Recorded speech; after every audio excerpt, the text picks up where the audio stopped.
अध्यक्षज्यू सर्वप्रथम यहाँलाई स्वागत छ। हजुर धन्यवाद जेडो जोरले छिमे पाऊ।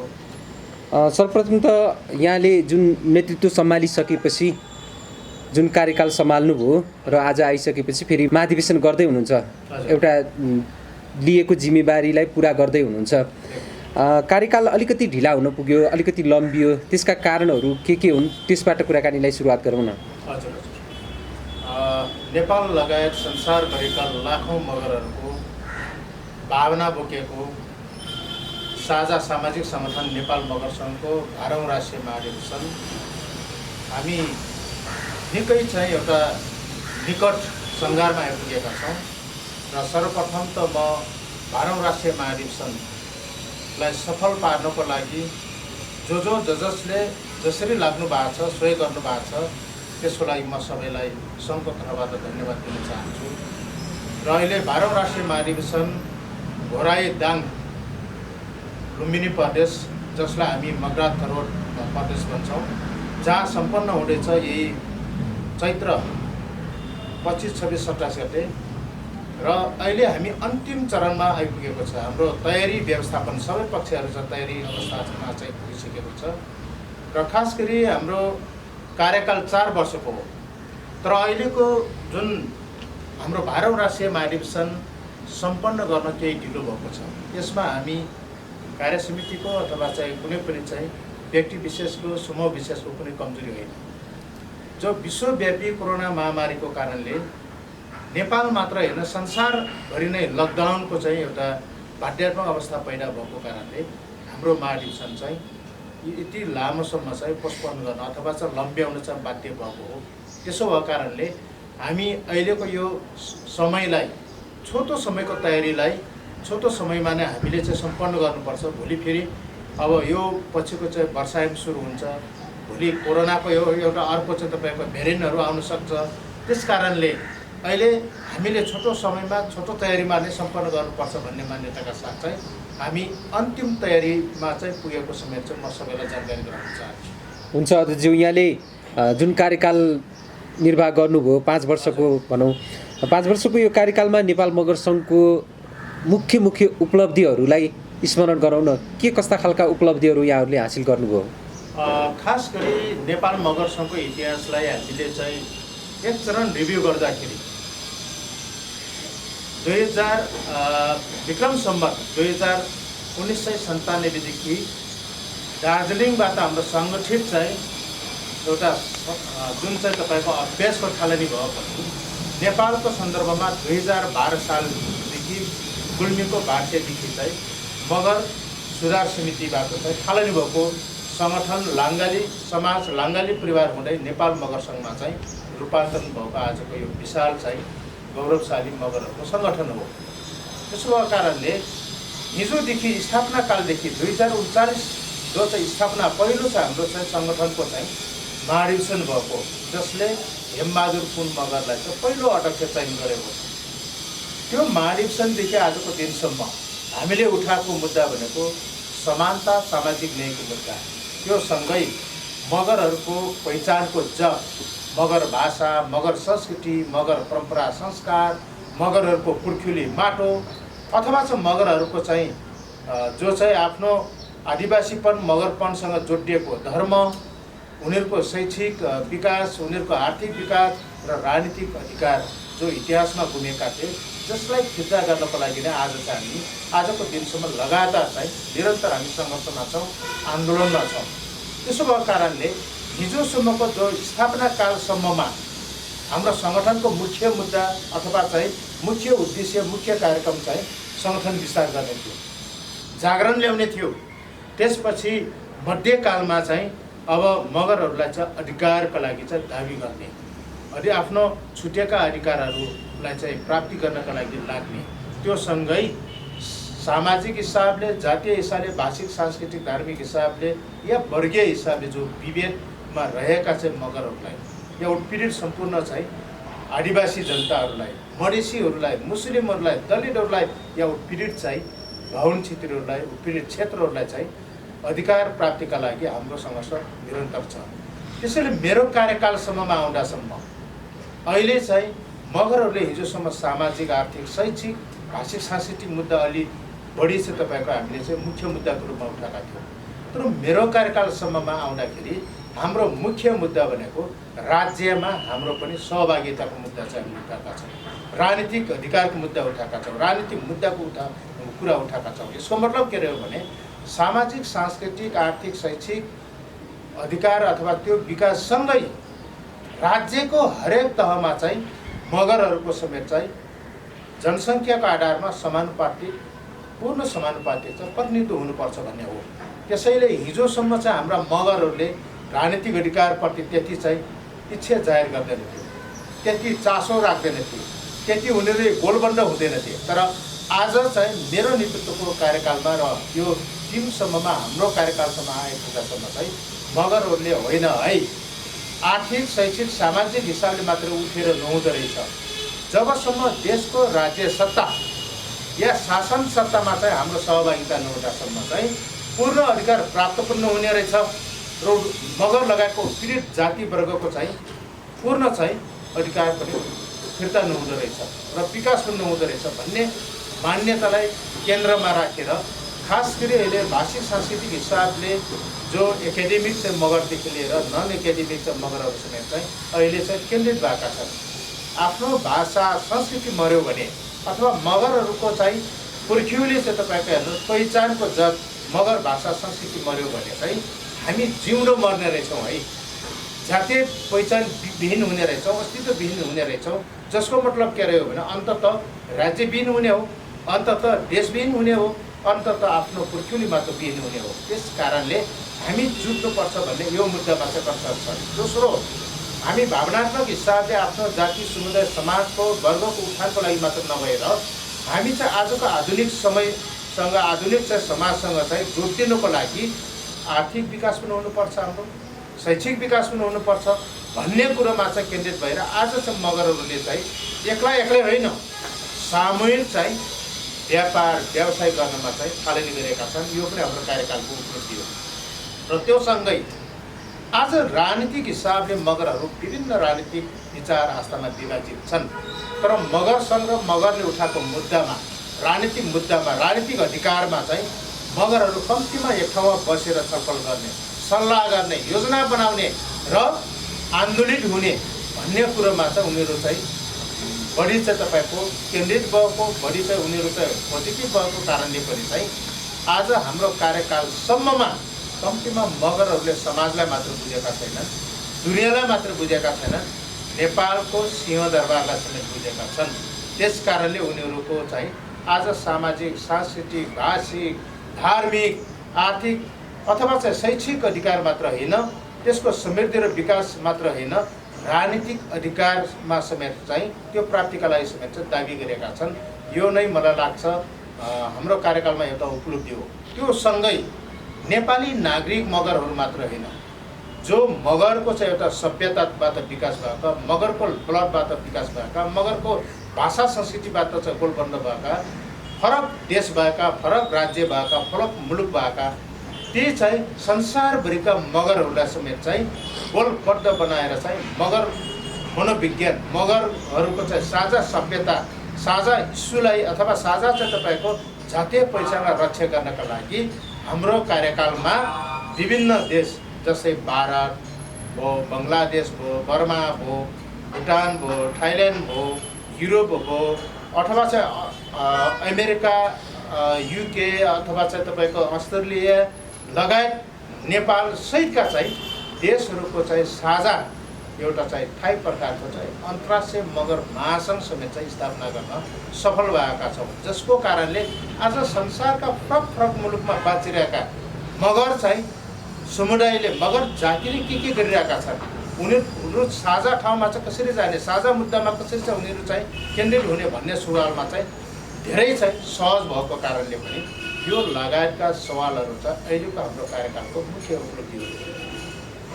हुन्छ अध्यक्षज्यू, जस्तो विशेष गरेर केही कामहरू गर्नका लागि सङ्गठनको पाटोहरू पनि रह्यो हुन त यो सुरुका चरणहरूमा सङ्गठित गर्ने विशेष गरेर मगरहरूलाई भन्ने थियो, तर अहिले फेरि त्योभन्दा नि अझै फरक ढङ्गबाट भनौँ न नेपाल मगर सङ्घ मात्र नभएर उसका विभिन्न भातृ संस्थाहरूदेखि लिएर विभिन्न आबद्ध संस्थाहरू विभिन्न तहबाट उनीहरूलाई सङ्गठित गरेको अवस्था पनि छ।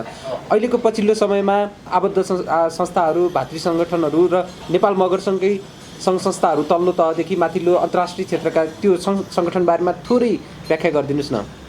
खास गरी नेपाल मगर सङ्घ जो नेपाली नागरिक चाहिँ मगरहरूको चाहिँ साझा सङ्गठन भनेको नेपाल मगर सङ्घ त्यो चाहिँ अस्थायी हिसाबले त्यो बाहिर किन नबसोस्, नेपालको भूगोलमा कतै किन नबसोस्, तर नेपाली नागरिक मगरहरूको साझा सङ्गठन भनेको नेपाल मगर सङ्घ हो। नेपाल मगर सङ्घले हिजोको जस्तै थालनी पिरियडको जस्तै चाहिँ एउटा चाहिँ पुस्तालाई एउटा चाहिँ तपाईँको जो एउटा स्तरको चेतना उठेकोलाई मात्रै चाहिँ हामीले ग्रुमिङ गर्ने होइन कि हामीले चाहिँ जन्मेपछि त्यो मगर बालबच्चाहरूलाई बालबालिकाहरूलाई हामीले स्कुलिङ के गर्ने मगरहरूको संस्कार बारेमा, मगरहरूको चाहिँ सभ्यता बारेमा, मगर समाज बारेमा, मगर जाति बारेमा र मगरहरू होल चाहिँ नेपालभित्र कस्तो अवस्थामा छन् भन्ने बारेमा, होल नेपाली मगरहरू चाहिँ आम चाहिँ तपाईँको हेर्नुहोस् विश्वका दुनियाँका चाहिँ मानव जातिको बिचमा कसरी बाँचिरहेछन् भन्ने कुरो पनि हो। त्यो सवालमा चाहिँ हामीले विभिन्न सेक्टरबाट एउटा त स्कुलिङ गर्ने मगरहरूको सवालमा, दोस्रो उनीहरूलाई चाहिँ मगर सङ्गठनमा चाहिँ उनीहरूलाई जो सङ्गठित गरेर विभिन्न तहमा चाहिँ उनीहरूलाई सङ्गठित गर्ने र उनीहरूलाई उत्पादन गर्ने नयाँ नेतृत्वका लागि चरणबद्ध हिसाबले उत्पादन गर्ने भएको कारणले पनि नेपालमा अहिले भातृ सङ्गठनहरू 8वटा छन् केन्द्रीय स्तरमा नै। त्यो विद्यार्थी भन्नुहोस्, महिला, लेखक सङ्घ, त्यसै गरी अब तपाईँको युवा भयो, सम्पर्क समन्वय भयो होइन, अनि चाहिँ खेलकुद सङ्घ भयो लगायतका चाहिँ अहिले त्यो सङ्गठनहरू छ। भूकु सैनिक प्रहरी सङ्घ भयो होइन, त्यो सँगै हाम्रो हजारौँ चाहिँ आबद्ध सङ्घ संस्थाहरू छन्। यो सबैलाई हाम्रो चाहिँ मुख्य चाहिँ डिल गर्ने भनेको, मुख्य नेतृत्व गर्ने भनेको नेपाल मगर सङ्घ हो। नेपाल मगर सङ्घको नीति विधि र पद्धति अनुसार चाहिँ उनीहरूलाई हामीले चाहिँ मूल सङ्गठनमा हामीले केन्द्रित गर्ने, गोलबद्ध गर्ने र उनीहरूलाई पनि आफ्नो स्तर अनुसारको आफ्नो क्षेत्रमा नै तपाईँको केन्द्रित गरेर मूल मुद्दालाई पनि उनीहरूले चाहिँ अगाडि बढाउने, आफ्नो क्षेत्रमा पनि जस्तै विद्यार्थीहरूको विद्यार्थीको मुद्दा पनि उठाउनु पर्यो, आम चाहिँ नेपाली विद्यार्थीको मुद्दा पनि उठाउनु पर्यो, मगर विद्यार्थीको कुरा पनि उठाउनु पर्यो र आम चाहिँ मगरहरूको चाहिँ साझा मुद्दा पनि उठाउनु पर्यो। त्यस कारणले यो अनुसार चाहिँ हामीले आबद्ध गरिरहेको, यो अनुसार हामीले अगाडि बढाएको कारणले अहिले चाहिँ त्यो धेरै राम्रो भएको छ। यो सँगै विभिन्न देशमा जो चाहिँ नेपाली नागरिक भएर कुनै पेसाको कारणले या अन्य कुनै पनि चाहिँ कारणले चाहिँ फरक मुलुकमा बसोबास गरेका मगरहरूको बिचमा पनि प्रवास शाखा भनेर हामीले चाहिँ विभिन्न देशमा 30वटा भन्दा बढी देशमा चाहिँ नेपाल मगर सङ्घको वैदेशिक शाखा चाहिँ हामीले स्थापना गरेका छौँ। यो सङ्गठनको पनि मुख्य चाहिँ उद्देश्य भनेको एउटा त आफू बसिरहेको मुलुकमा मगर लगायतका अन्य नेपालीहरूलाई चाहिँ दुःख सुखमा चाहिँ उनीहरूले सहयोग गर्ने, सामाजिक सेवा प्रदान गर्ने, त्यो सँगै मगरहरूको भाषा, संस्कृति, धर्म, इतिहास र अधिकार बारेमा अथवा उनीहरूको आर्थिक समृद्धि, शैक्षिक समृद्धिका लागि चाहिँ योगदान दिनका लागि यो सङ्गठनहरू सङ्गठित छन्। तर उनीहरूलाई चाहिँ नेपाल मगर सङ्घको विधानले नै मुख्यतः उनीहरूलाई नेतृत्व गर्ने हो, उनीहरूलाई त्यो पद्धतिमा चाहिँ हिँडाउने हो, त्यो चाहिँ तपाईँको विधिमा चाहिँ तपाईँको उनीहरूलाई चाहिँ काम गराउने हो। त्यसो भएको कारणले अहिले हिजोको भन्दा आज चाहिँ नेपाल मगर सङ्घ विभिन्न तहगत हिसाबले समेत चाहिँ विशाल रूपमा चाहिँ अगाडि बढ्न अथवा चाहिँ उभिन सफल भएको छ। अध्यक्षज्यू, अहिले अब यो बिचमा छोटो समयमा नै भनौँ न नेपाल मगर सङ्घको नेतृत्व हाँट्नुभएका 3 जना अध्यक्षहरूलाई पनि हामीले गुमाउनु परेको दुःखद अवस्था छ। यसबाट सिङ्गो मगर समुदाय र नेपालको आदिवासी समुदायको यो आन्दोलनमा कस्तो क्षति पुग्न गयो, यसलाई कसरी आकलन गर्नुभएको छ यहाँहरूले? होइन, यसमा त श्यामजी हामी पनि निकै दुःखी छौँ। नेपाल मगर सङ्घको एउटा युगको आन्दोलन र एउटा अभियानलाई चाहिँ नेतृत्व गर्नुभएका 3 जना अध्यक्षहरूलाई, नेपाल मगर सङ्घको केन्द्रीय अध्यक्षहरूलाई चाहिँ हाम्रो कार्यकालमा नै गुमाउनु पर्दाखेरि हामीलाई निकै पीडा चाहिँ भएको छ। खास गरी नेपालको आदिवासी आन्दोलनका र मगर आन्दोलनका चर्चित नेता गोरेबहादुर खपाङ्गीलाई हामीले हाम्रै कार्यकालमा नै 2074 सालमा उहाँको निधन भयो, हामीले त्यही बेला गुमायौँ।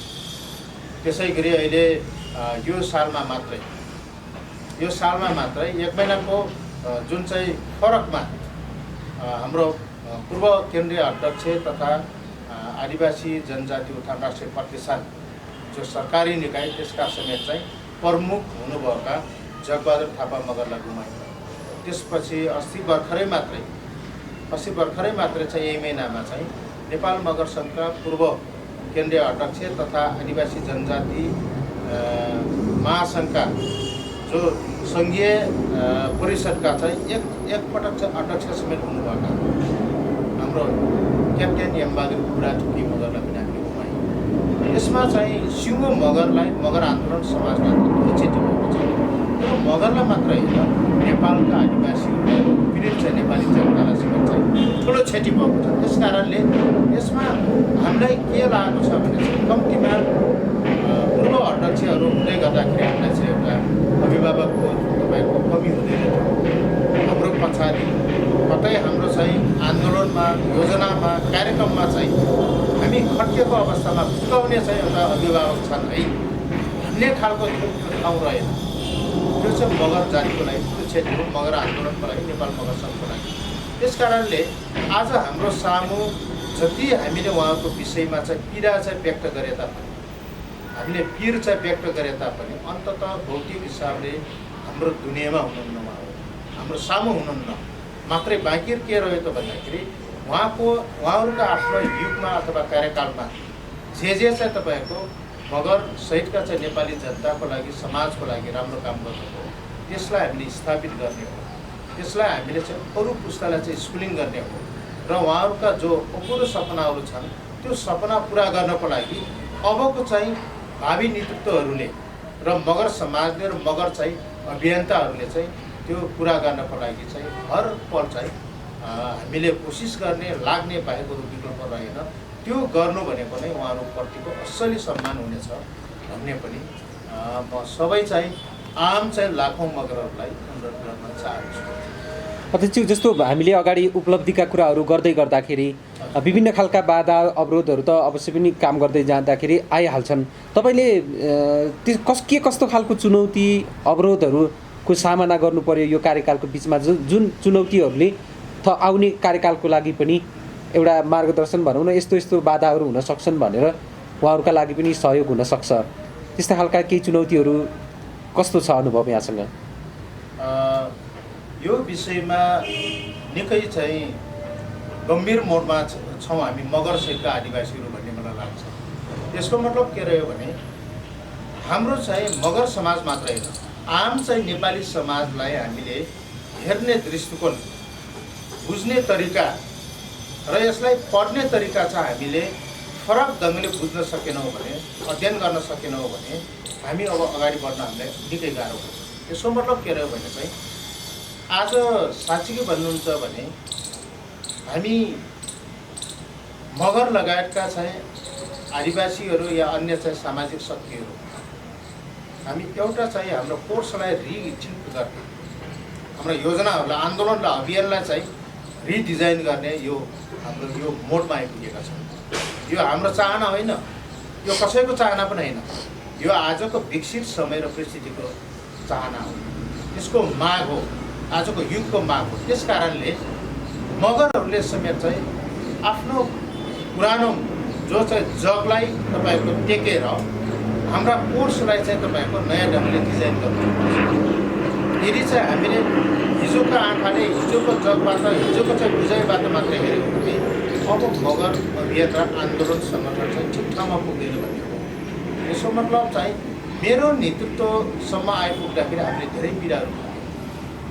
सायद मलाई लाग्छ नेपाली समाज र मगर समाजलाई समय सापेक्ष मगर जनताले, मगर चाहिँ समुदायले बुझ्ने भएको भए आज यो पीडा हामी पाउँदैन थियौँ। आज मगर आन्दोलनको लागि, मगर समाजको लागि, मगर जातिको लागि, सिङ्गो पीडित नेपाली जनताको लागि जो देशको सेवाको लागि हामी लागेका छौँ, सबैभन्दा पीडित हामी भएका छौँ। यसको मतलब के रह्यो भने चाहिँ हाम्रो सामाजिक आन्दोलन र शक्तिहरूप्रति चाहिँ राजनीतिक हस्तक्षेप पक्का भएको छ। यसलाई रोक्ने विधि के हो, यसलाई छेक्ने विधि के हो? एकले अर्कोलाई चाहिँ तपाईँको बदनाम गरेर हो, एकले अर्कोलाई चाहिँ इन्कार गरेर हो, एकले अर्कोलाई स्वीकार गरेर हो, एकले अर्कोलाई निषेध गरेर हो, एकले अर्कोलाई असहयोग गरेर हो, बिल्कुल होइन। यसको लागि के रह्यो भने चाहिँ हामीले हाम्रो समाज र हाम्रो परिस्थितिलाई चाहिँ ठिक ढङ्गले डायग्नोसिस गर्नुपर्छ भन्ने हो। यसको मतलब के रह्यो भने आजको यो हाम्रो उठाएका र उठेका मुद्दाहरूलाई लक्ष्यमा चाहिँ पुर्याउनका लागि सामाजिक चेतनाले मात्र पनि पुग्दैन, राजनीतिक चेतनाले मात्र पनि पुग्दैन र हाम्रो आर्थिक र शैक्षिक विकासले मात्र पनि, सामाजिक विकासले मात्र पनि पुग्दैन भन्ने हाम्रो ठमै हो। यसको लागि के रह्यो भने चाहिँ आज मगर समाजलाई र मगर जातिलाई, मगर सङ्घलाई र मगर आन्दोलन र या पीडित नेपालीहरूको चाहिँ आन्दोलनलाई चाहिँ म नेतृत्व गर्छु, म साथ दिन्छु, म योगदान दिन्छु भन्ने मान्छे चाहिँ एउटा पाटोको चेतनाले मात्र उठ्यो भने त्यो चाहिँ अब उठ्न सक्दैन, त्यसले लिडरसिप गर्न सक्दैन।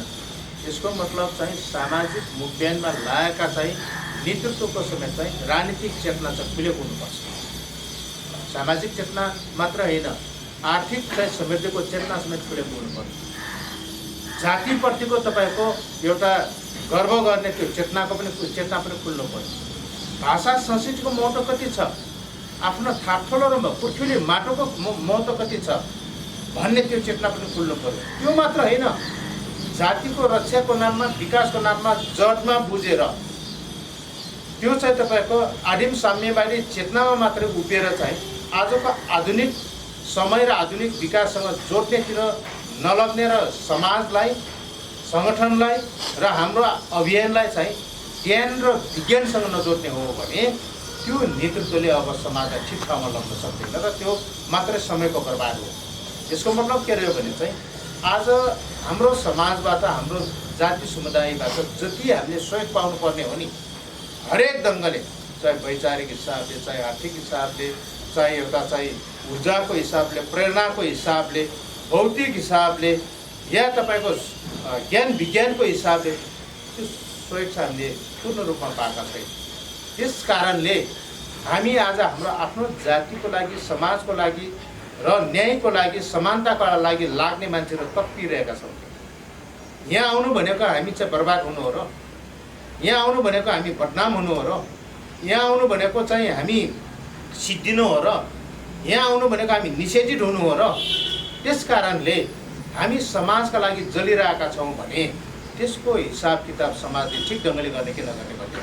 त्यसैले आज चाहिँ समाज एकदम यति चाहिँ तपाईँको सतै बनेको छ कि त्यसको मर्मभित्र, गहिराभित्र नचिरेर चाहिँ विश्लेषण गर्ने, आफ्नो अभिव्यक्ति दिने अनि चाहिँ आफ्नो जाति समुदायलाई नै तपाईँको खुइल्याउने, सित्याउने हिसाबले लागिरहेको छ। त्यस कारणले यसमा चाहिँ यो एउटा चुनौती हो। दोस्रो, मगर जातिदेखि चाहिँ आज नेपालको राज्य सत्तादेखि लिएर सिङ्गो नेपाली समाज समेत तर्सिरहेका छन्। वास्तवमा तर्सिनु पर्ने आवश्यक छैन। जसले हिजो पर्दाखेरि या अप्ठ्यारो सकस पर्दाखेरि देशलाई जोगाउनका लागि रगत दिएको जाति हो नि। हिजो यो देशलाई आबाद गरेको, यो समाजलाई चाहिँ यो विस्तार गर्नका लागि, विकास गर्नका लागि पहिलो चाहिँ पसिना चाहिँ खर्चेर चाहिँ आबाद गर्ने चाहिँ पुर्ख्यौली जाति हो नि। तर आज चाहिँ मगर जातिलाई चाहिँ तपाईँको सबैले ठिक ढङ्गले शक्ति केन्द्रहरूले, चाहे बाह्य शक्ति केन्द्र भन्नुहोस्, चाहे आन्तरिक शक्ति केन्द्रहरूले चाहिँ खुसीको आँखाले हेरेका छैन। त्यसको मतलब के रह्यो भने मगरलाई जसरी पनि चाहिँ डोमिनेसनमा राख्नुपर्छ, मगरलाई जसरी पनि एकतामा होइन कि विभाजित बनाएर चाहिँ बाँच्न लगाउनुपर्छ भन्ने हिसाबले लागिरहेका छन्। र कतिपय मगरहरूलाई नै, मगर उनीहरूका व्यक्तिहरूलाई नै जसको दिल र दिमागमा मगरको चाहिँ मर्म छैन, भावना छैन, जेनको हिसाबले, ब्लडको हिसाबले मात्रै मगर भएकाहरूलाई चाहिँ आज चाहे तपाईँको विभिन्न शक्ति केन्द्रहरूले आर्थिक लाभको नाममा, पदको नाममा, त्यसको लोभ लालचमा चाहिँ मगर सङ्घ र मगर नेतृत्वको विरुद्धमा चाहिँ उचालिरहेका छन्। र उचाली र मात्रै होइन कि उनीहरूले चाहिँ समाजलाई चाहिँ दिग्भ्रमित बनाइरहेछन्। त्यसबाट आम चाहिँ मगरहरू सचेत हुनुहोस् भन्ने कुरो। खास असली चाहिँ समाजको लागि, जातिको लागि लाग्ने चाहिँ नेतृत्व को हुन् त, सङ्गठन को हुन् त भन्ने कुरो चाहिँ मगरले नचिन्दाखेरि हामी साँच्चीकै चाहिँ कुनै स्वार्थ बिना, कुनै चाहिँ तपाईँको पूर्वाग्रह बिना चाहिँ समाजको लागि लाग्ने आजको नेपाल मगर सङ्घको नेतृत्व र टिमलाई चाहिँ निकै चाहिँ पीडा फिलिङ भएको छ। त्यसो भएको कारणले राजनीतिकमा लाग्नेहरूले समेत चाहिँ यहाँ चाहिँ मगर जातिको अस्तित्व विकासका लागि अधिकारका लागि हामी सहयोग गर्नुपर्छ, यसलाई चाहिँ उठान गर्नुपर्छ मगर सङ्घलाई भन्नेतिर त्यो नसोच्दाखेरि एउटा चुनौती बनेछ यहाँ यो समाजलाई अगाडि बढाउन विकास गर्न।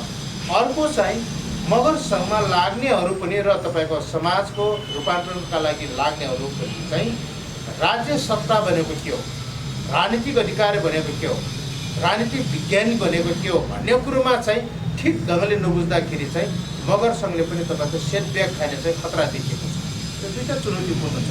त्यस कारण यो दुईवटा चुनौतीपूर्ण जुन चाहिँ आफ्नो एकल कार्य चाहिँ जो बुझाइ छ यसलाई चाहिँ घटाउनुपर्छ, यसलाई सच्याउनुपर्छ। होइन भने चाहिँ समाजको गति अगाडि जाँदैन, त्यो गोलचरमा फस्ने खतरा देखिएको।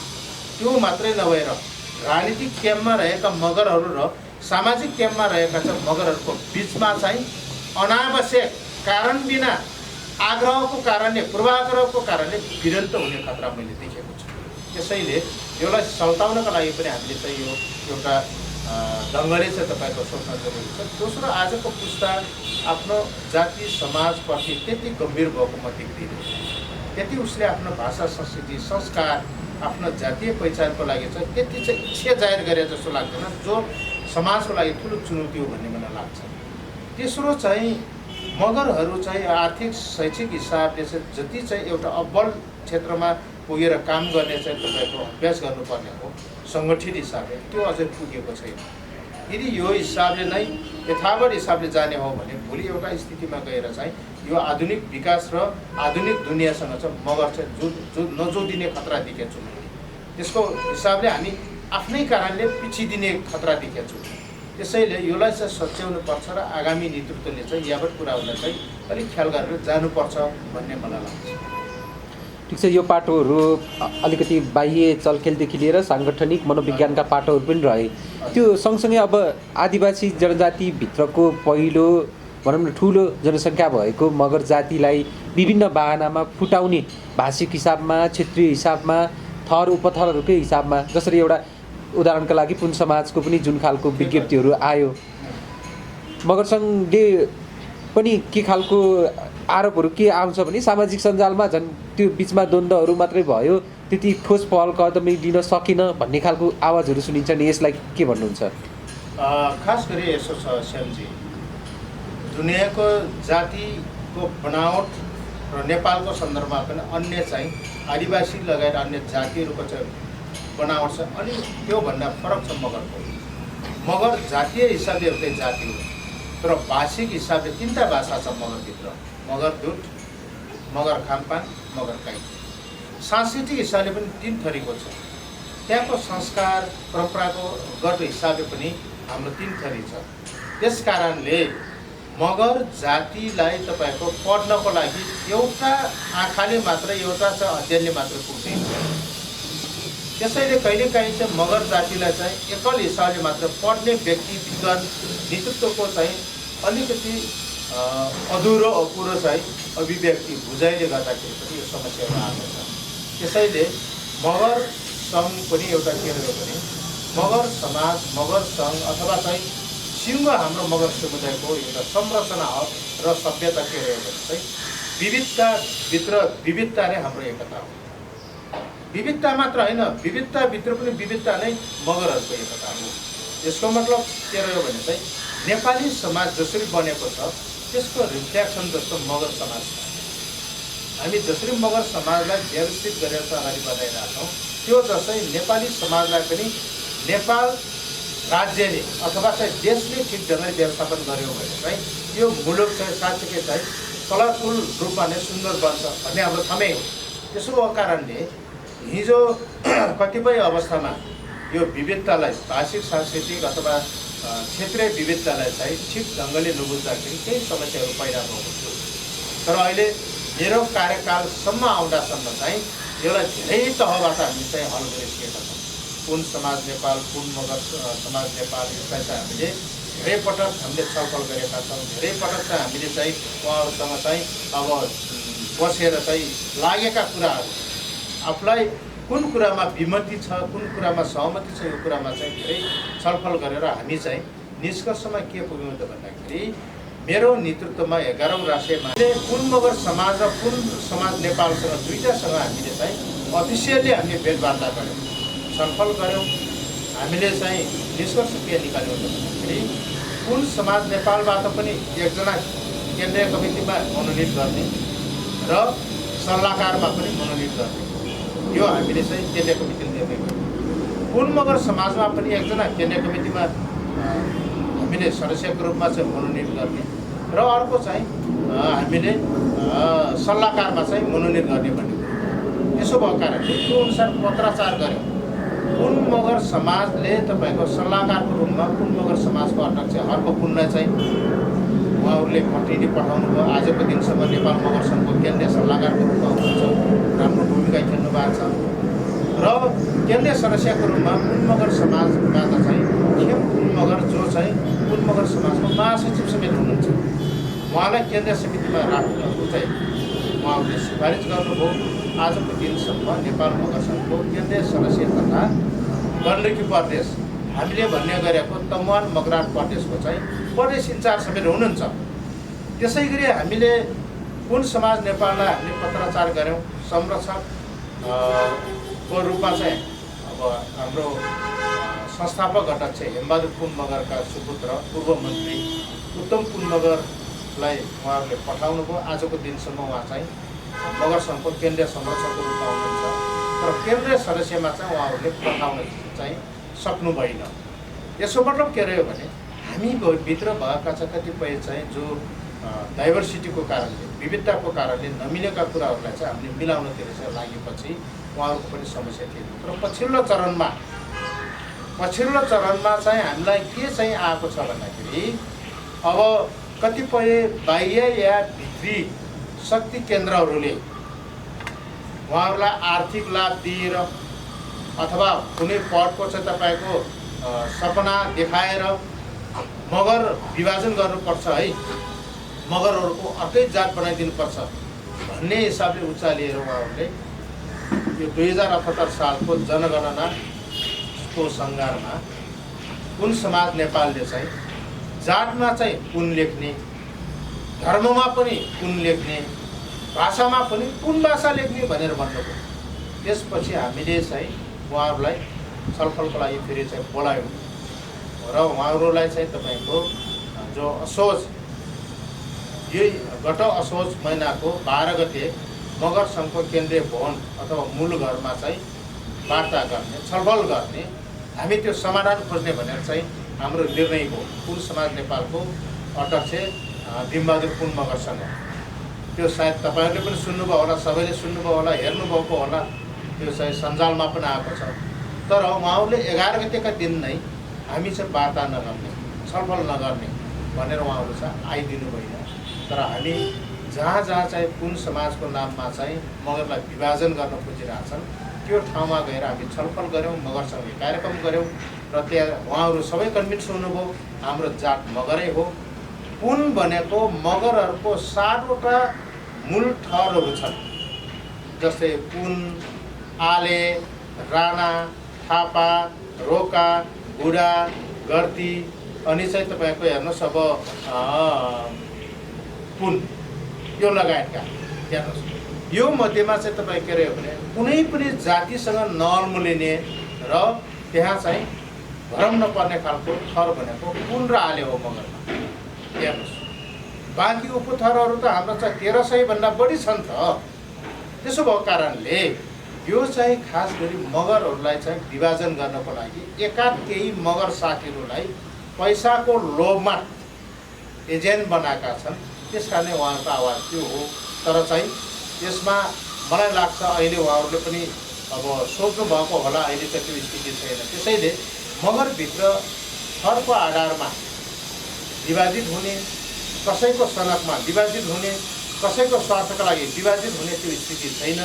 भोलिको नेतृत्वले समेत बरु के गर्नेछ त भन्दाखेरि हामीमा भाषिक विविधता छ, सांस्कृतिक विविधता छ, परम्परागत र संस्कारगत चाहिँ तपाईँको विविधता छ। त्यसलाई चाहिँ हामीले चाहिँ त्यो विविधतालाई चाहिँ हामीले म्यानेजमेन्ट गर्नुपर्छ, त्यसको ठिक ढङ्गले व्यवस्थापन गर्नुपर्छ।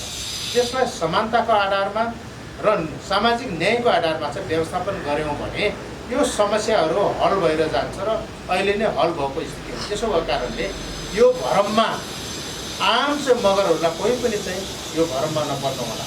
थरको आधारमा दुनियाँमा कहीँ पनि जात बन्दैन, थरको आधारमा दुनियाँमा कहीँ पनि भाषा या धर्मको नामाकरण भएको छैन। त्यसैले यो चाहिँ मगरले मगरलाई चाहिँ मूर्ख बनाउने काम हो। त्यस कारणले मूर्ख बन्ने काममा चाहिँ कोही मगर पनि नलाग्नु होला, अन्यथा तपाईँहरूको पुस्ताले अथवा छोराछोरीले नातिनातिनाले तपाईँहरूलाई सराप्नेछन् है भन्ने समेत चाहिँ म मगर मूल घरबाट तपाईँहरूलाई चाहिँ सचेत गराउन चाहन्छु। हुन्छ अध्यक्ष, अहिले पछिल्लो समय एउटा एकदमै गम्भीर विषय जो भनौँ न नेपालको जुन आजको लोकतन्त्रको स्थापनाका लागि जसरी एउटा प्रेरणा जसरी उहाँहरूले जग बसालिदिनु भयो, जानिया राणा शासनको विरुद्धमा आवाज उठाएर उहाँले शहादत प्राप्त गरेको नेपालका प्रथम शहीद लखन थापा मगरप्रति पनि देशकै जिम्मेवार नेतृत्वहरूबाट नेताहरूबाट केही व्यक्तिहरूबाट त्यस्ता खालका अभिव्यक्ति उहाँ प्रथम शहीद होइन भन्ने खालको अभिव्यक्तिहरू पनि आएको छ। यो त एकदमै गम्भीर विषय छ। मगर सङ्घले के विज्ञप्ति पनि निकालेको म देखेको थिएँ। यो बारेमा के छ यहाँको धारणा र भनौँ न आम मगरहरूलाई र आम त्यस्तो त्यो तहले जसले भ्रम फैलाइराखेको चाहिँ पनि राज्यले घोषणा गरिसकेको नेपालका प्रथम शहीद लखन थापा मगर होइनन् भन्ने खालको जुन भ्रम छ त्यो बारेमा के भन्नुहुन्छ? खास गरी हरेक देशको शहीदहरू जसले देश र जनतालाई आफ्नो शिरमा राखेर चाहिँ बलिदान दिएका हुन्छन्, त्यो शहीदहरू देशको उचाइभन्दा माथि हुनुहुन्छ। दोस्रो कुरा, शहीद भन्ने कुरो चाहिँ प्रथम शहीद भन्ने कुरो कसैको सनकमा कसैको रनकमा बन्ने कुरो हो। त्यसका आफ्ना दायराहरू छन्, त्यसका आफ्ना विधि छन्, त्यसका चाहिँ मापदण्डहरू छन्। त्यस कारणले अहिले नेपाली राजनीतिमा एकाध नेताको कुरा मात्र होइन, नेपालका आम चाहिँ राजनीतिक दलहरूले र नेताहरूले र राज्यले आजको दिनसम्म नेपालको प्रथम शहीद लखन थापा मगरलाई चाहिँ प्रथम शहीद हो भनेर अन्तरात्मादेखि चाहिँ स्वीकार्य छैनन् भन्ने चाहिँ त्यसको चाहिँ एउटा सङ्केत हो। सायद हिजो आज चाहिँ एकाध नेताहरूले त्यो कुरा अभिव्यक्ति गर्दाखेरि फलाना नेताले पो यसो भन्यो, फलाना व्यक्तिले पो यसो भन्यो भन्ने खालको लाग्न सक्छ। यो आम चाहिँ नेताहरूको धारणा र आम चाहिँ तपाईँको सरकारी निकायको धारणा हो। यो कहाँबाट हामी जस्टिफिकेसन कहाँ चाहिँ कसरी लिने हो भन्दाखेरि सायद मगर लगायतका नेपालका उत्पीडित जाति समुदाय वर्गको पक्षमा लड्ने आन्दोलनकर्मीहरूको चाहिँ दबाब र धक्काले प्रथम शहीद लखन थापा मगरलाई चाहिँ प्रथम शहीद हो भनेर चाहिँ दबाब दिन नसकेको भए आजको दिनसम्म नेपाल भन्ने देश प्रथम शहीद बिना नै जिउनु बाध्य हुन्थ्यो।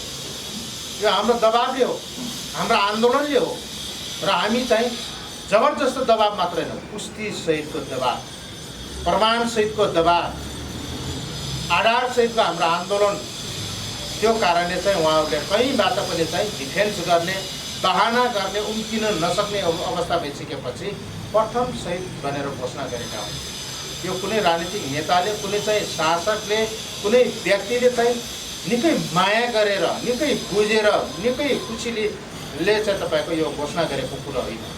यसको मतलब के रह्यो भने चाहिँ प्रथम शहीद हुनको लागि लखन थापा मगरभन्दा पहिले पनि कैयौँ मान्छेहरू मर्यो होला के, मारियो होलान्, यो कुरामा हामी इन्कार गर्दैनौँ। तर उसले चाहिँ जो बलिदानदेखि गर्दाखेरि उसको लडेका तरिका के थियो? त्यो राजनीतिक थियो कि थिएन? त्यो सङ्गठित थियो कि थिएन? त्यो व्यवस्थित थियो कि थिएन? कुनै व्यक्तिले एकैछिनमा म फलाना चाहिँ उसको आन्दोलनको लागि अथवा चाहिँ फलाना इस्युको लागि अथवा मुद्दाको लागि यसरी चाहिँ मर्छु भनेर चाहिँ मर्दैमा त्यो प्रथम शहीद र शहीद हुने कुरो त होइन होला, त्यसका पनि आफ्ना आधारहरू होला नि। त्यस कारणले हिजोदेखि लखन थापाको अघिदेखिका कैयौँ चाहिँ व्यक्तिगत हिसाबले सामूहिक हिसाबले कतिपय घटनाहरू घटेका छन्। त्यो सबैलाई विश्लेषण गर्दाखेरि चाहिँ लखन थापा मगरको सङ्गठित चाहिँ विद्रोह थियो। त्यो सामाजिक चेतले मात्र होइन, त्यो भावनात्मक हिसाबले मात्र होइन, त्यो क्षेत्रीय हिसाबले मात्र होइन, त्यो चाहिँ नितान्त राजनीतिक विचार र योजनासहित उद्देश्यसहित चाहिँ चालिएको कदम थियो त्यो विद्रोह। त्यस कारणले लखन थापा मगरको कसैले काट्नै नसक्ने, कसैले बोल्नै नसक्ने, कसैले भन्नै नसक्ने गरी चाहिँ त्यो प्रथम शहीद हो भन्ने कुरो चाहिँ बिल्कुल त्यसको पुष्टि गर्छ। त्यसो भएको कारणले सायद मलाई लाग्छ सबै हिसाबले चाहिँ खुसी भएर अथवा बुझेर अथवा उनीहरूले चाहिँ स्वीकार गरेर गरेको भए लखन थापा मगरको चाहिँ जुन निधन भएको, शहादत भएको दिन भनेको त फागुन 2 गते हो नि, 1933 फागुन 2 गते हो नि। फागुन 2 गतेका दिन प्रथम शहीद लखन थापा मगरको स्मृतिका लागि नेपाल सरकारले किन कार्यक्रमको आयोजना गर्दैन? यहीबाट थाहा हुन्छ। नेपाल सरकारको हरेक कार्यालयहरूमा प्रथम शहीदको फोटो किन हुँदैन? यहीबाट थाहा हुन्छ। नेपालका चाहिँ राजनीतिक दलहरूको कार्यालयमा प्रथम शहीदको फोटो किन हुँदैन? यहीबाट थाहा हुन्छ। त्यस कारणले एकाध नेताले मुख खोले होलान्, एकाध विद्वानले मुख खोले होलान्, एकाध व्यक्तिले मुख खोले होलान्, तर नेपाल सरकार र नेपालका राजनीतिक दलहरू यसमा कन्भिन्स छैनन्। त्यस कारणले अहिले जसले जे कुरो गरिरहेको छ त्यसमा हाम्रो आपत्ति छ, हाम्रो विमति छ। लखन थापा मगर प्रथम शहीद होइन भनेर चाहिँ जबरजस्त चाहिँ यसलाई पेलेर लाने हो भने त्यसको प्रतिवाद चाहिँ महँगो हुनेछ। यसमा आम मगरहरू, आम उत्पीडित नेपालीहरू चाहिँ सचेत भएर बस्नु होला। जुन दिन लखन थापा मगर नि जबरजस्त प्रथम शहीद होइन भनेर भन्छन् नि, जसले अथवा चाहिँ नेपाल सरकार होस् या राजनीतिक दलहरूले निर्णय गर्छन् नि, त्यो दिनमा नि नेपालमा चाहिँ कहिल्यै नभएको भिडन्त फेरि हुनेछ। त्यसको नेतृत्व मगरले गर्नेछ। त्यसबाट आउने कुनै पनि क्षति परिणाम चाहिँ जसले यसको चाहिँ अपमान गरिरहेछन् त्यो सबै चाहिँ हुनेछन् भन्ने समेत चाहिँ म सचेत गराउन चाहन्छु। अध्यक्ष, यहाँ त नेपाल मगर सङ्घको नेतृत्वमा मात्र नभएर सिङ्गो आदिवासी जनजाति आन्दोलनको नेतृत्व पङ्क्तिमा पनि यहाँ रहेर काम गरिराख्नु भएको छ। मगर लगायत नेपालका आदिवासी जनजातिहरूको आन्दोलन अहिले कतातिर गइराखेको छ र राज्य र राजनीतिक दलहरूले भनौँ न त्यो आन्दोलनलाई कसरी हेरिराखेका छन्, कसरी उनीहरूले मूल्याङ्कन गरिराखेका छन्? नेपालका राजनीतिक दल, राजनीतिक नेताहरू मगर सहितका आदिवासी आन्दोलनप्रति उनीहरूको सकारात्मक सोच छैन।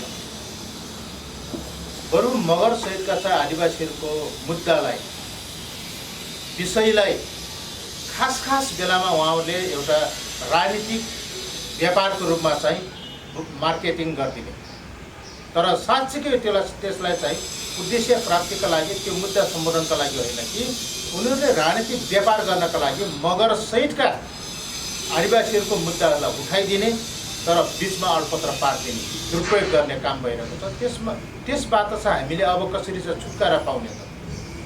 त्यसबाट हामीले कसरी चाहिँ तपाईँको यो आन्दोलनलाई नयाँ ढङ्गले चाहिँ ल्यान्ड गर्ने त भन्ने कुरोमा आज नयाँ चाहिँ बहसको विषय उठाउनु भएको छ। त्यसो भएको कारणले आज परिस्थिति बदलिएको छ।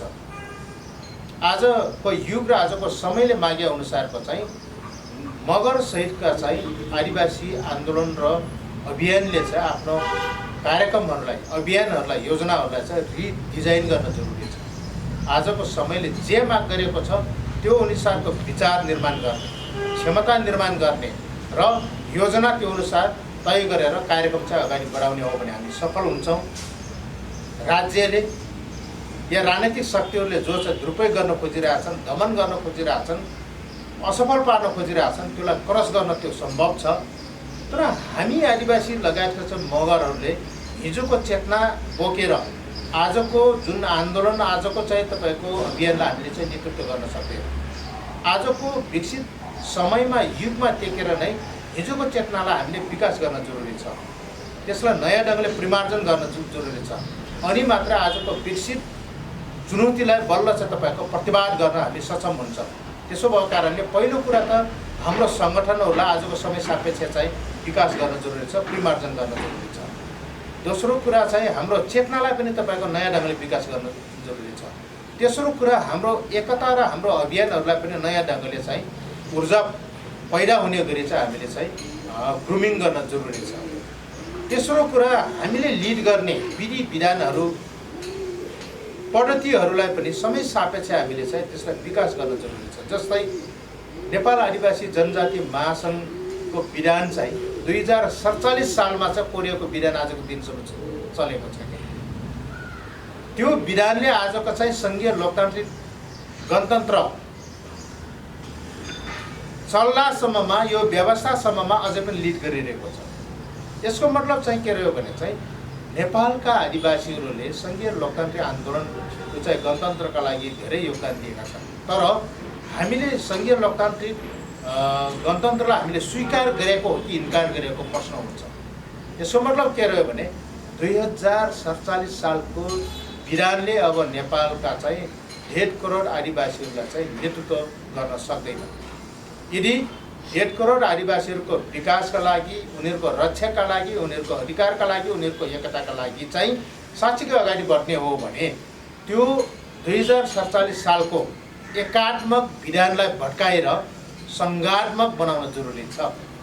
त्यसैले आज नेपालको आदिवासी आन्दोलन किन कमजोर भयो, सङ्गठन किन कमजोर भयो, नेतृत्व हामीले भने जस्तै या विकसित समयले मागे अनुसार किन एउटा स्तरको किन उत्पादन गर्न सकेनौँ त भन्दाखेरि हामीलाई लिड गर्ने, हामीलाई उत्पादन गर्ने त्यो विधि नै ठिक छैन, त्यो नीति नै ठिक छैन, त्यो विधा नै ठिक छैन, त्यो साङ्गठनिक फ्रेम नै ठिक छैन।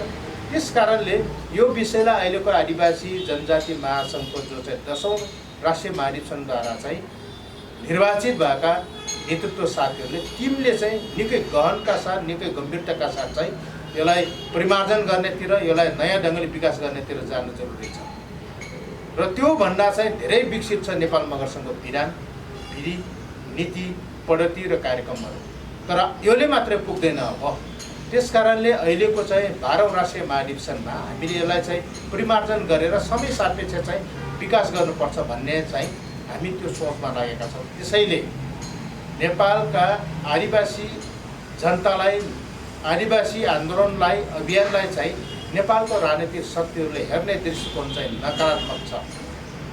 हामी जातीय समानताको कुरा गर्दाखेरि हामीलाई जातिवादी चाहिँ आरोप लगाइरहेका छन्। हामी वर्गीय कुरो गर्दाखेरि जातिको मान्छेले, आदिवासी जातिको मान्छेले वर्गको कुरा गर्न सुहाउँछ भनेर भन्छन्। त्यसो भए वर्गीय आन्दोलनका अभियानका चाहिँ असली चाहिँ कुन दुनियाँका चाहिँ मानव जातिले ल्याएर चाहिँ त्यो ठिक हुन्छ त? यदि यहाँ चाहिँ छुवाछुत अझै पनि जीवित छ कि नेपाल, संविधानमा त्यसको विरुद्धमा छ, समानता भयो भनेर भनेछ, तर प्र्याक्टिसमा चाहिँ प्रत्येक बस्ती बस्तीमा चाहिँ अझै पनि छुवाछुत छ। जातीय विविधता छ, जातीय चाहिँ विभेद छ, भाषिक विभेद छ, सांस्कृतिक विभेद छ, धार्मिक विभेद छ, त्यो सबै खाले विभेद छ। त्यस कारणले नै आज के रह्यो भने चाहिँ मगरहरूले बोल्ने भाषा चाहिँ सरकारी कामकाजको चाहिँ भाषाको रूपमा चाहिँ अधिकार प्राप्त त गरेको छैन। राष्ट्रिय भाषा भनेर त भन्यो, तर खस नेपाली जस्तै मगरहरूको बोल्ने भाषा जो 3वटा भाषा चाहिँ तत्त ठाउँमा चाहिँ कहाँ चाहिँ लागू भएको छ त? सरकारी निकायमा हो। भाषिक असमानता यहीँ भयो। मगरहरूले मान्ने त्यो घुमे भन्नुहोस्, त्यो माघे सङ्क्रान्ति भन्नुहोस्, लगायतका चाडपर्वमा चाहिँ राज्यले कहाँ चाहिँ सम्मान गरेछ? दसैँ तिहारको जस्तो विधा दिएर तपाईँको सेवा सुविधा दिने, संस्कार संस्कृति बचाउनु भनेर चाहिँ आर्थिक चाहिँ तपाईँको सहयोग गर्ने कहीँ गरेछ? छैन। त्यही हो असमानता पनि। मगरहरूले मान्दै गरेका चाहिँ पितृ थानहरू, भूमि थानहरू, सीमे थानहरू, प्राह थानहरू, जाँक्री थानहरू, त्यसको संरक्षणका लागि, त्यसको विकासका लागि, त्यसको सम्वर्धनका लागि कतै राज्यले आफ्नो योजनाभित्र चाहिँ 1 रुपियाँ चाहिँ तपाईँको निकास गर्ने योजना बनाएको छ, निर्णय गरेको त छैन। त्यस कारणले त्यहाँ पनि विभेद। त्यसो भएको कारणले अहिलेको हाम्रो महाधिवेशनले समेत चाहिँ एउटा इस्यु के उठाएको छ त भन्दाखेरि समावेशी लोकतन्त्रको कुरा उठाएका छौँ। समावेशी लोकतन्त्र सहितको जातीय जनसङ्ख्याको आधारमा पूर्ण समानुपातिक प्रतिनिधित्वमा हाम्रो अडान, त्यसमा हाम्रो अडान मगराट सभ्यता र जातीय पहिचान सहितको जुन हाम्रो राज्य व्यवस्थाका लागि हाम्रो 12औं राष्ट्रिय महाधिवेशन भनेर चाहिँ हामीले त्यो नारा दिएका छौँ। समावेशीको नाममा राजनीतिक दलहरूको समावेशी होइन कि हामीले खोजेको। राजनीतिक पार्टीहरूले पार्टीगत हिसाबले पठाउने समावेशी हामीले भनेको होइन। नेपाली समाज जुन धरातलमा चाहिँ तपाईँको आकार लिएको छ, रचना भएको छ, त्यो जाति समुदायको जनसङ्ख्याको आधारमा चाहिँ हामीले समावेशी र तपाईँको प्रतिनिधित्व खोजेका हौँ। त्यस कारणले यो मुद्दा डाइभर्ट भयो है, यो प्र्याक्टिसमा गलत हो भन्ने कुरो हो। त्यो सँगै मगरहरूले अहिले 12औं राष्ट्रिय महाधिवेशनमा हामीले मगरहरूलाई चेनमा लिने के हो त मुद्दा, त्यो के हुनसक्छ साझा मुद्दा भन्ने सवालमा चाहिँ मगरहरूले अब नयाँ बहस, नयाँ विचार, नयाँ दर्शनलाई आकार दिने गरी चाहिँ बहस लिनुपर्छ भनेर मगराट सभ्यताको सवाल चाहिँ हामीले अहिले फोकस गरेर अगाडि बढाएको छ। मगराट भनेको सिर्फ सङ्घीय शासन व्यवस्था नेपालमा लागू हुँदै गर्दाखेरि एउटा प्रदेशको नामाकरण गर्ने मात्रै मगराट होइन कि। मगराट हाम्रो चाहिँ मनोविज्ञान हो, पर्ख्युली माटोको नाम हो, हाम्रो सभ्यता हो, हाम्रो विचार हो, हाम्रो दर्शन हो। त्यस कारणले यसलाई विचारको तहमा चाहिँ उठाउनको लागि अब हामीले चाहिँ फरक कदम उठाउनुपर्छ। जो सभ्यतामा नै हामी आजसम्म जिइरहेका छौँ, अस्तित्व चाहिँ तपाईँको जोगाइरहेछौँ, त्यस कारण यसलाई चाहिँ संसारभरिका मगरहरूलाई चाहिँ तान्ने, जोड्ने, लहराको रूपमा या एउटा चाहिँ तपाईँको रिङको रूपमा चाहिँ यसलाई विकास गर्नुपर्छ भन्ने गरी पनि लगेका छौँ। त्यो जस्तै अन्य आदिवासीहरूले पनि त्यो अभ्यास गरिरहेका छन्, गर्नुपर्छ, दुनियाँमा यो छ। त्यसैले हामी आज संसारभरिका मानव जातिले आफ्नो जातीय पहिचान र अस्तित्वको लागि लडाइँ लडिरहेका छन्। आज युक्रेन र रसियाको कुरा गर्नुहोस् न, या चाइना र अमेरिकाको कुरा गर्नुहोस्, यो सबै चाहिँ पहिचानको लडाइँ हो। आफ्नो पहिचान अस्तित्व रक्षाका लागि चाहिँ चालु लडाइँहरू हुन्। त्यस कारणले आज नेपाल लगायतका संसारभरि छरिरहेका चाहिँ मगरहरूले पनि आफ्नो जातीय पहिचानको रक्षा गर्न चाहन्छन्, आफ्नो जातीय चाहिँ तपाईँको अस्तित्वको रक्षा गर्न चाहन्छन्, आफ्नो ब्लडको रक्षा गर्न चाहन्छन्। त्यस कारणले हाम्रो साझा सभ्यता र दर्शनमा हामी केन्द्रित भएर अगाडि बढ्यौँ भने मगरलाई कुनै पनि हालतमा कुनै पनि शक्तिले चाहिँ कमजोर पार्न पनि सक्दैन, विभाजित गर्न पनि सक्दैन। मगरको हेर्ने तरिका अथवा गर्ने तरिका या बुझ्ने तरिका पनि एउटा उचाइमा पुग्छ। त्यसैले आज जसले जे भने पनि राज्य हाम्रो पक्षमा छैन, सरकार हाम्रो पक्षमा छैन, राजनीतिक दलहरू मुखमा मात्र हामीलाई मख पार्ने हाम्रो पक्षमा छैनन् है। त्यस कारणले हामी आफ्नो शक्ति पैदा गरेर, आफ्नो एकता पैदा गरेर हामी सङ्गठित भएर आफ्नो अधिकार चाहिँ स्थापित गर्ने हो, विभेदको विरुद्धमा लड्ने हो, समानताको पक्षमा लड्ने हो, न्यायको पक्षमा लड्ने हो र अन्ततः नेपाली समाजसहितको नेपाल देशलाई योगदान दिने हो भन्ने हिसाबले मगर सहितका आदिवासीहरूले यो मर्मलाई केन्द्र भागमा राखेर अगाडि बढ्यौँ भने हामी अगाडि बढ्न सक्छौँ। होइन भने हामी ठाउँको ठाउँ हामी चाहिँ भजन गाउने भए केही हुँदैन, यो गल्ती नगरौँ भन्ने हो। जस्तो यहाँले यसो भन्दै गर्दाखेरि कति भनौँ न मगर सङ्गठन लगायत आदिवासी विभिन्न सङ्घ संस्थाहरूमा विशेषतः उनीहरूका लागि सामाजिक तवरले मात्र सचेत भएर हुँदो रहेछ, त्यसको लागि राजनीतिक नेतृत्वमा, राजनीतिक तहमा त जानै पर्ने स्थिति रहेछ।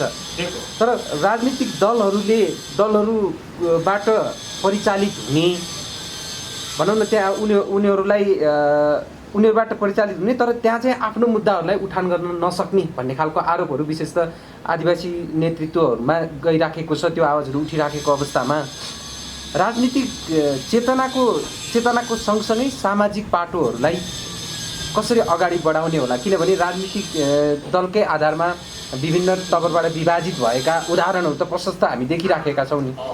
अबको महाधिवेशनमा पनि त्यस्तै खालको हुने हो कि भन्ने खालको भयहरू पनि छन् र त्यसले झन् सामाजिक सङ्घ संस्थाहरूलाई झन् फितलो बनाउने हो कि जुन अगाडिको पुरानो जुन विरासत बोकेर स्थापना भएका यस्ता मगर सङ्घ लगायतका सङ्घ संस्थाहरू झन् फितलो हुने हो कि भन्ने खालको पनि केही भयहरू छन्। त्यसलाई के भन्नुहुन्छ? खास गरी यसो श्यामजी, राजनीतिक विचार भनेको राजनीतिक हतियार हो। राजनीतिक अधिकार प्राप्तिका लागि, राजनीतिक मुक्तिका लागि चाहिँ तपाईँको राजनीतिक हतियार प्रयोग गर्नै पर्छ। त्यसको मतलब के रह्यो भने मगर सहितका नेपालका आदिवासीहरूले राजनीतिक हतियार चाहिँ चलाउन जाने कि जानेनन् भन्ने विषय यहाँ चाहिँ बहसको विषय बनेको छ। त्यो हामी त्यति चाहिँ कला पुर्याएनौँ भन्ने हो। दोस्रो राजनीतिक हिसाबले हामी चाहिँ अगाडि बढ्दै गर्दाखेरि राजनीति हाम्रो लागि हो कि राजनीतिका लागि हामी भन्ने प्रश्न उठ्यो। जीवनका लागि राजनीतिक पार्टी हो कि पार्टीका लागि अथवा राजनीतिक पार्टीका लागि चाहिँ जीवन हो भन्ने उठ्यो। यसको मतलब के रह्यो भने चाहिँ जीवनका लागि र समाजका लागि, देशका लागि, दुनियाँका लागि राजनीतिक पार्टी हो। पार्टी जस्तो बन्छ, राजनीतिक चाहिँ तपाईँको हेर्नुहोस् शक्ति जस्तो बन्छ त्यस्तै हामी बन्नुपर्छ भन्ने होइन। समाजले जे माग गरेको छ, मानव जातिले तत्तप भूगोलका मानव जातिले जे माग गरेको छ त्यो आधारमा चाहिँ राजनीतिक शक्तिको चाहिँ फर्मेसन बन्नुपर्छ, नीति बन्नुपर्छ, कार्यक्रम बन्नुपर्छ भन्ने हो। तर ठ्याक्कै त्यसको उल्टो छ नेपालको सन्दर्भमा। अरू मुलुकमा चाहिँ अलि यो अलि फरक ढङ्गले चाहिँ विकास भएको छ। तर नेपालको सन्दर्भमा के रह्यो भने राजनीतिक पार्टीको स्ट्रक्चर अनुसार, त्यसको नीति विधि अनुसार चाहिँ हामी चाहिँ ढालिनुपर्ने हो। हामी त्यो अनुसारको चाहिँ तपाईँको हामीले भूमिका खेल्नुपर्ने हो। जो हाम्रो समाजको, हाम्रो सभ्यताको, हाम्रो चाहिँ अधिकारको, हाम्रो धरातलको चाहिँ उल्टो बगिरहेको छ कि त्यस कारण त्यो हाम्रो लागि हानिकारक हो भन्ने कुरो। त्यसैले अहिले नेपाल मगर सङ्घको नीति पनि छ। हामी सामाजिक चाहिँ विचार, शक्ति, योजना, आन्दोलनले मात्रै चाहिँ हामी राज्य सत्तामा चाहिँ हाम्रो मान्छे पुग्न सक्दैनन् है। जबसम्म मुद्दा बुझेको, समाज बुझेको, देश बुझेको, दुनियाँ बुझेको चाहिँ व्यक्ति, नेतृत्व, अगुवा चाहिँ राज्य सत्ताको नीति निर्माण बदल्ने र बनाउने, लेख्ने ठाउँमा पुग्दैन, तबसम्म चाहिँ हाम्रो पक्षमा न यो देशको संविधान बन्छ, न कानुन बन्छ, न राज्य नै पोजिटिभ हुन्छ भन्ने पनि हाम्रो निष्कर्ष हो। त्यसैले मगरहरूलाई हामीले के भनेका छौँ त भन्दाखेरि र आम आदिवासीहरूलाई, उत्पीडित चाहिँ नेपाली जनतालाई के भनेका छौँ भने चाहिँ राजनीति गर्नुहोस्, राजनीति गर्नुहोस्, राजनीति विज्ञान अध्ययन गर्नुहोस्, राज्य सत्तालाई अध्ययन गर्नुहोस्, नेपालको एक्जिस्टिङ जुनसुकै राजनीतिक दलमा तपाईँ काम गर्नुहोस्, त्यो तपाईँकोमा स्वतन्त्रता हो, राजनीतिक विचारमा विविधता हो। तर मगर सहितका उत्पीडित नेपाली जनताको मुद्दामा एकता भनेर यो लाइन दिएका छौँ।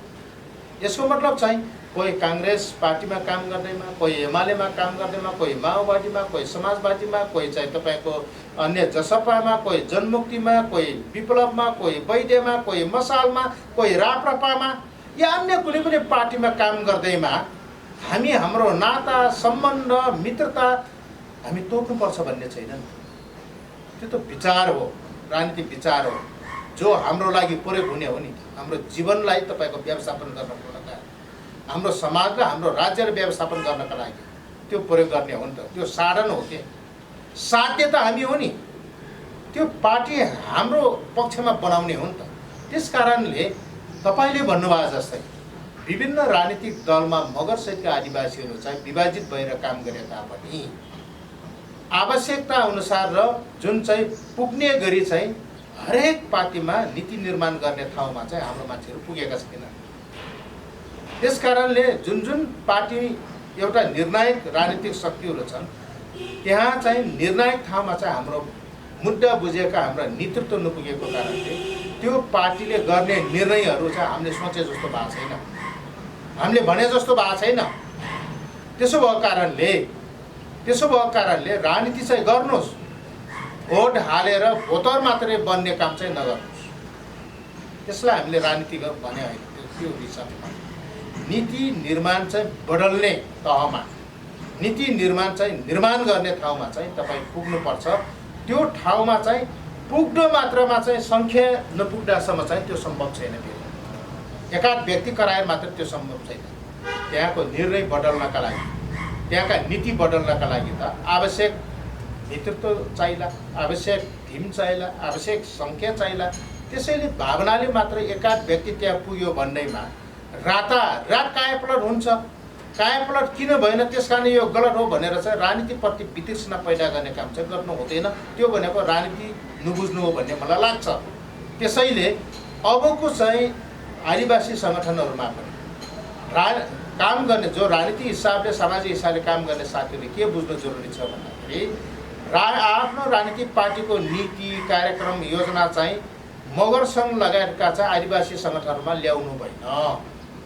बरु मगर सङ्घले, आदिवासी सङ्गठनले निर्माण गरेका योजना, कार्यक्रम, मुद्दाहरू आफ्नो पार्टीमा लैजानु पर्यो। यो हो तरिका। त फेरि सुल्तो तरिका यो है। हिजो चाहिँ राजनीति गर्ने नाममा चाहिँ राजनीतिक पार्टीका मुद्दाहरू साझा सङ्गठनतिर सामाजिक सङ्गठनतिर चाहिँ भुल्ने गर्दाखेरि समस्या पैदा भयो। अब यसलाई चाहिँ उल्टाएर चाहिँ तपाईँको के सुल्टाउन जरुरी छ त भन्दाखेरि मगर सङ्घ र आदिवासी सङ्गठनहरूले उठाएका मुद्दा र गरेका निर्णयहरू चाहिँ आफ्नो पार्टीमा लैजाने या निर्णय गराउने हो। त्यो तहमा हामीले चाहिँ निर्णय गर्न सफल नहुँदासम्म नेपालका आम चाहिँ मगर सहितका आदिवासीहरूको चाहिँ र पीडित चाहिँ नेपाली जनताको पूर्ण मुक्ति सम्भव छैन है, पूर्ण मुक्ति सम्भव छैन। तर राजनीतिक पहुँच बिना नि हजार पुस्तासम्म पनि हामी सामाजिक आन्दोलन गरेर हाम्रो पूर्ण मुक्ति सम्भव छैन। र राजनीतिक हिसाबले मात्रै पनि हजार चाहिँ पदक विजय गरेर पनि हामी आफ्नो जातीय पहिचान प्राप्त गर्न सक्दैनौँ, अस्तित्व प्राप्त गर्न सक्दैनौँ। अन्ततः के रह्यो भने त्यो चाहिँ देशविहीन भए जस्तो हो, माटोविहीन भए जस्तो हो, राज्यविहीन भए जस्तो हो। त्यस कारणले यो दुईटा चाहिँ तपाईँको डाइनामिक्सलाई चाहिँ हामीले ठिक ढङ्गले बुझ्न जरुरी छ। यो समीक्षा गर्ने ठाउँमा आइपुग्यौँ भन्ने मलाई लाग्छ र यो मगर सहितका आदिवासीहरूले रिथिङ्क गर्न जरुरी छ। यो तहमा यो लेभलमा यो चाहिँ डाइनामिक्समा चाहिँ हामीले चाहिँ यो सवाललाई हामीले उठाएका आवाजहरूलाई मुद्दाहरू हामीले बुझ्न सकेनौँ र स्थापित गर्न सकेनौँ भने हामी चाहिँ यो आम चाहिँ मगरहरूको र आम चाहिँ आदिवासीहरूको नेतृत्व गर्न लायकको नेतृत्व चाहिँ हामी बन्न सक्दैनौँ भन्ने हो। हुन्छ र जो अब महाधिवेशनको पनि हामी सङ्घारमै भएको हुनाले अब महाधिवेशनबाट त्यो तहको भनौँ न त्यो लेभलको त्यो बुझाइको नेतृत्वको खाँचो छ। अब यहाँले पनि अहिले पनि नेतृत्व सम्हालिराखेको हुनाले म सबैभन्दा पहिला त यहाँ फेरि दोहोरिने सम्भावना कति छ? यहाँ नै फेरि नेतृत्वमा आउनुहुन्छ कि नयाँ नेतृत्व आउँछ? खास गरी यसो छ श्यामजी, समय गतिशील छ। समयको गतिलाई हामीले कहिले पनि ब्रेक गर्नु हुँदैन। समयको गतिलाई हामीले चाहिँ रोक्यौँ भने त्यसले व्यक्तिलाई पनि क्षति हुन्छ, समाजलाई पनि क्षति हुन्छ र दुनियाँलाई पनि तपाईँको क्षति पैदा गरिदिन्छ। त्यस कारणले मसँग जति चाहिँ क्षमता थियो, अनुभव थियो, हैसियत थियो, ज्ञान थियो, दम थियो, मैले समुदायको लागि मैले प्रयोग गरिसकेँ। बाँकी चाहिँ मेरो क्षमता, अनुभव, ज्ञान प्रयोग गर्नको लागि संसारभरिका मगरहरूको साझा सङ्गठन अन्तर्राष्ट्रिय मगर महासङ्घको अध्यक्ष त म छँदैछु नि त। त्यहाँबाट पनि म नेपालको मात्र होइन संसारभरिका मगरहरूको चाहिँ उत्थानका लागि, विकासका लागि र अधिकारका लागि म लड्छु नै। त्यसो भएको कारणले अहिलेको यो 12औं राष्ट्रिय महाधिवेशनमा चाहिँ मेरो उम्मेदवारी रहँदैन।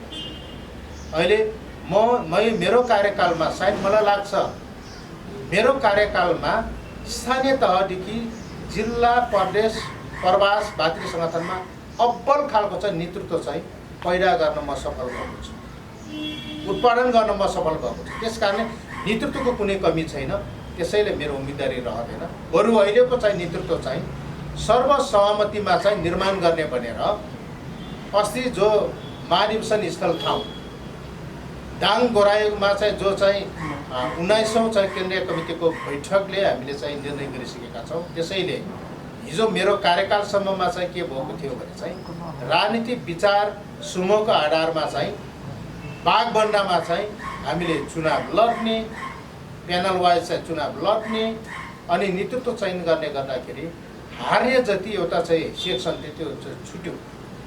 त्यो सेक्सन छुट्दाखेरि सिङ्गो मगर आन्दोलन, मगर सङ्घ र मगर चाहिँ समाजलाई क्षति हुने भएको कारणले अब कुनै पनि विचार आस्थाको नाममा कुनै पनि आधारमा चाहिँ हामीले विभाजित गरेर चाहिँ हाम्रो चाहिँ जुन टिम चाहिँ सिलेक्सन गर्ने प्रक्रियालाई चाहिँ हामीले चाहिँ रोक्नुपर्छ भन्ने हो। त्यसो भएको कारणले अहिले मैले यो अहिलेको चाहिँ यो सङ्गठनबाट चाहिँ मैले बिदा लिँदै गर्दाखेरि अब आउने नेतृत्व चाहिँ मैले जस्तै चाहिँ पीडा खप्न नपरोस् भन्ने लाग्छ। मैले जस्तै असहयोग जो चाहिँ समुदायबाट, समाजबाट भयो नि त, त्यो खालको नहोस्। मैले जस्तै मेरो समाजले, मेरो कम्युनिटीले नै तपाईँको हेर्नुहोस् मलाई मानहानि गर्ने काम गरिरहेको छ, जो अहिले सञ्जालमा हेर्न सक्नुहुन्छ, त्यो खालको चाहिँ बेहोर्नु नपरोस्। त्यसको लागि के रह्यो भने चाहिँ हेर्दाखेरि सबैको राजनीतिक हिसाबले, भौगोलिक हिसाबले, जेन्डरको हिसाबले, पुस्ताको हिसाबले, क्षमता अनुभवको हिसाबले पनि त्यो कलरफुल देखिने गरी चाहिँ सर्वसहमतिमा चाहिँ टिम निर्माण गर्ने भनेर अहिले केन्द्रीय कमिटीका साथीहरूलाई सबैलाई मैले अनुरोध गरेको छु। र अन्य चाहिँ अहिले केन्द्रीय कमिटीदेखि लिएर अन्य नयाँ पुस्ताका नयाँ साथीहरूलाई समेत चाहिँ मिक्स गरेर चाहिँ अहिलेको कमिटी चाहिँ सर्वसहमतिमा गर्नुपर्छ भन्ने जो चाहिँ हाम्रो निर्णय छ त्यो आधारमा हुनेछ। बरु राजनीतिक सम्बद्ध राजनीतिक नेताहरू, राजनीतिक पार्टीका चाहिँ मगर मोर्चा सङ्गठनहरूका चाहिँ नेतृत्वले समेत चाहिँ मगर सङ्घको नेतृत्व निर्माणमा चाहिँ अनावश्यक राजनीतिकरण नगरिदिनुको लागि म अनुरोध गर्न चाहन्छु। अनावश्यक हस्तक्षेप नगरिदिनुको लागि अनुरोध गर्न चाहन्छु। अनावश्यक चाहिँ मान्छेलाई विभाजित गर्ने, तरङ्गित गर्ने त्यो काम नगर्नु होला। त्यो घाटा चाहिँ मगरलाई भइरहेछ है, त्यो घाटा मगर समाजलाई भइरहेको छ। त्यस कारणले तपाईँ कुनै राजनीतिक दलको नेता, कुनै राजनीतिक दलको मोर्चाको चाहिँ नेता हुँदै गर्दाखेरि तपाईँको जिम्मेवारी पनि होला नि त मगरलाई एकता गर्ने। तपाईँको जिम्मेवारी पनि त होला नि मगरलाई चाहिँ तपाईँको विकास गर्ने, उनीहरूलाई चाहिँ तपाईँको हेर्नुहोस् सकारात्मक बाटोतिर चाहिँ दोहोऱ्याउने त। त्यसैले त्यो मोर्चामा बस्दै गर्दाखेरि या तपाईँ कुनै पार्टीको नेता हुँदै गर्दाखेरि मगरलाई विचार विशेषको आधारमा विभाजन गर्नु भनेको मगरमाथि अपराध गर्नु हो, मगर एकताको विरुद्धमा चाहिँ काम गर्नु हो, मगरहरूको भावनामाथि चाहिँ प्रहार गर्नु हो, मगरहरूको चाहिँ तपाईँको हेर्नु चाहनामाथि चाहिँ तपाईँको तुषारापात गर्नु हो।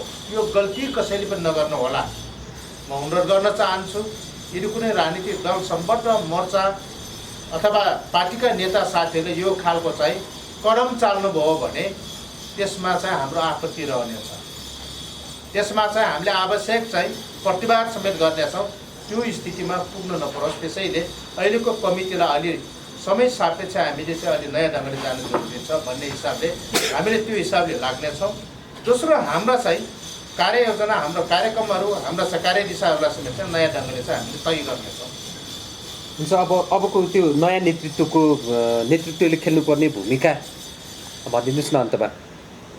अन्तमा अब अहिलेको 12औं राष्ट्रिय महाधिवेशनबाट हाम्रो कार्यदिशालाई चाहिँ नयाँ उचाइमा विकास गर्दैछौँ। हाम्रो कार्ययोजनाहरू, हाम्रो कार्यक्रमहरूलाई चाहिँ नयाँ ढङ्गले चाहिँ तपाईँको हामीले प्रोजेक्सन गर्दैछौँ। त्यस कारणले हामीले हाम्रो कार्यदिशा, हाम्रो कार्यक्रम, हाम्रो कार्ययोजनाहरू चाहिँ बदल्दैछौँ भन्दाखेरि तपाईँ आउने नेतृत्व साथीहरूले अथवा आगामी आउने नेतृत्व साथीहरूले आफ्नो क्षमतामा विकास गर्न जरुरी छ। आफ्नो योजनामा, आफ्नो चाहिँ क्वालिटीमा चाहिँ विकास गर्न जरुरी छ। आज जुन ढङ्गले हामी मगरसँग चलाइरहेछौँ, हामीले अहिले प्रोजेक्सन गर्ने कार्यदिशा कार्यक्रम अनुसार यो नेतृत्वले यो मात्र क्षमताले, यो मात्र सोचले अब छेक्न सक्दैन। त्यसो भएको कारणले आगामी दिनमा पहिलो कुरा त सङ्गठनलाई व्यवस्थित गर्ने, चाहे देशभरिमा होस् चाहे देश बाहिर होस्। दोस्रो चाहिँ मगर सङ्घमा जो छ अहिले हाम्रो नेतृत्वले चाहिँ एक खालको चाहिँ क्लियर भिजन दिएको छ। हाम्रो लक्ष्य कहाँ हो त, हाम्रो लक्ष्य कहाँ हो, हाम्रो उद्देश्य के हो हामी भन्ने कुरोमा चाहिँ त्यो कुरामा चाहिँ क्लियर गराउनु जरुरी छ, स्कुलिङ गराउनु जरुरी छ। तेस्रो चाहिँ मगरहरूलाई मगर भएकोमा गर्व फिलिङ गराउने हो।